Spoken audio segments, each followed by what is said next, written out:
नमस्कार दोस्तों, dictation start होगी 3 सेकंड बाद। स्टार्ट। महोदय बहुत पहले से ही महिलाओं को अपने अधीन रखकर पुरुष प्रधान भारतीय समाज ने उनके विकास के द्वार बंद कर रखे हैं। स्टॉप। प्राचीन भारत में सामाजिक और राजनीतिक बदलाव के साथ साथ महिलाओं की स्थिति में भी बदलाव आता रहा है। स्टॉप। कभी तो यह माना गया कि जहां नारी की पूजा होती है वहां देवता रमते हैं, तो कभी उसे ताड़ना का पात्र बताया गया। स्टॉप। इतिहास के एक बड़े कालखंड में उसे चारदीवारी और पर्दे के अंदर रखा गया। स्टॉप। इसके बावजूद जब भी नारी को पर्दे से बाहर आकर दुनिया को देखने व समझने का अवसर दिया गया, उसने अपनी क्षमता, योग्यता और प्रतिभा का भरपूर प्रदर्शन किया। स्टॉप। पैरा। भारत को स्वतंत्र हुए 5 दशक पूरे होने जा रहे हैं। स्टॉप। स्वतंत्रता प्राप्त करने के बाद महिलाओं के विकास के लिए संविधान में अनेक प्रावधान किए गए हैं, परंतु मात्र नियम कानून बना देने से किसी व्यक्ति या वर्ग में परिवर्तन नहीं आते, इसके लिए व्यवहार और अमल की भी आवश्यकता है, किंतु भारतीय महिलाओं के लिए इसका प्रयोग नहीं किया गया। स्टॉप। यूं तो प्रथम योजना काल से ही महिला विकास के छिटपुट प्रयास आरंभ हो गए थे, परंतु हकीकत में सर्वप्रथम छठी योजना के दस्तावेज में महिलाओं के सामाजिक व आर्थिक विकास का अध्याय जोड़ा गया। स्टॉप। इसके बाद से महिला विकास की योजनाएं निरंतर क्रियाशील रहीं, फिर भी भारतीय महिलाओं की स्थिति में अपेक्षित परिवर्तन नहीं लाया जा सका है। स्टॉप। पैरा।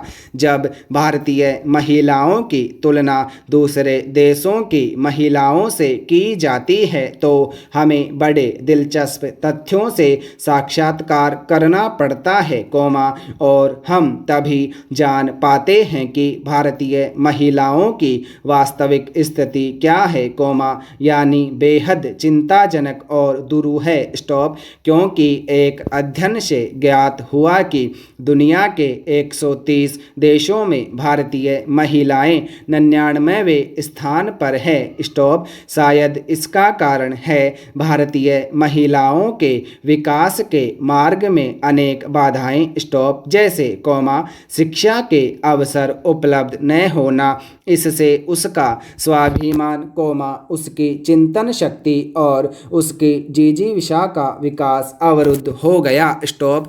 इसका प्रमाण है, स्वतंत्रता के बाद 48 वर्षों तक कभी शिक्षा में महिलाओं को पुरुषों के बराबर न ला पाना। स्टॉप। जबकि दूसरे देशों ने महिलाओं को शिक्षित बनाने में अधिक जोर दिया। स्टॉप।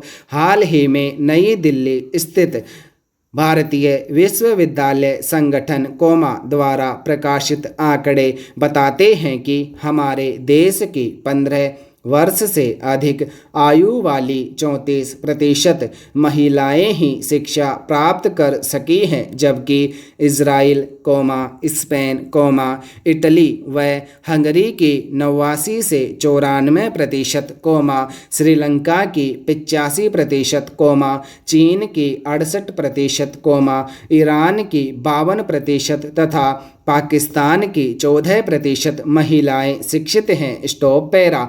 शिक्षा के इस अधोपतन के अतिरिक्त अल्प आयु में महिलाओं का विवाह भी उनके विकास में एक बड़ी बाधा रही है। स्टॉप। वैसे तो भारत में बाल विवाह बहुत पहले से ही प्रचलित रहा है, परंतु अब कानून द्वारा बाल विवाह पर रोक लगा दी गई है। स्टॉप। पैरा। महोदय, राजस्थान, बिहार, मध्य प्रदेश तथा उत्तर प्रदेश जैसे राज्यों में 12 से 14 वर्ष की आयु में अबोध बच्चों का विवाह संपन्न होना एक सामान्य सी घटना है। स्टॉप। आखातीज के दिन राजस्थान में छोटे छोटे बच्चों के सामूहिक विवाह की परंपरा किसी से छिपी नहीं है। स्टॉप। अल्प आयु में विवाह के कारण अपरिपक्व अवस्था में ही गर्भधारण व प्रजनन कार्य आरंभ हो जाता है। स्टॉप। इसी कारण भारतीय महिलाओं में औसत कुल प्रजनन दर 3.4 है, जबकि जापान, इटली, स्पेन, हंगरी व कनाडा में यह दर 1.2 व 1.8 के मध्य तथा चीन, संयुक्त राज्य अमेरिका, श्रीलंका तथा इजराइल में 2.0 व 2.8 के मध्य पाई जाती है। स्टॉप। महिलाओं में प्रजनन दर कम करने के लिए परिवार कल्याण कार्यक्रम के जरिए अनेक सरकारी प्रयास किए गए हैं, परंतु परंपरावादी विचारधारा, साक्षरता और सरकारी मशीनरी की सक्रियता में कमी जैसी समस्याओं के कारण भारतीय समाज में विशेष तौर पर ग्रामीण क्षेत्रों में गर्भ निरोधक आधुनिक उपायों, गोली, नसबंदी आदि का प्रचलन कम हो पाया है। स्टॉप। जब गर्भ निरोधक उपायों का प्रचलन ही कम हो तो भला जनसंख्या वृद्धि के ग्राफ में गिरावट की आशा कैसे की जा सकती है। स्टॉप। 1990-2000 के उपलब्ध आंकड़ों के अनुसार 36% भारतीय महिलाओं में गर्भ निरोधक आधुनिक उपाय प्रचलित हैं, जबकि पाकिस्तान को छोड़कर अमेरिका, कनाडा, हंगरी, जापान, चीन, श्रीलंका तथा ईरान की महिलाओं में अधिक है। स्टॉप। एक अनुमान के अनुसार विवाहित भारतीय महिलाओं के प्रजनन काल का 80% समय बच्चों को जन्म देने व उनको स्तनपान कराने में ही व्यतीत हो जाता है। स्टॉप। यह गर्भ निरोधक आधुनिक उपायों के कम प्रचलित होने का ही दुष्परिणाम है। स्टॉप। पैरा।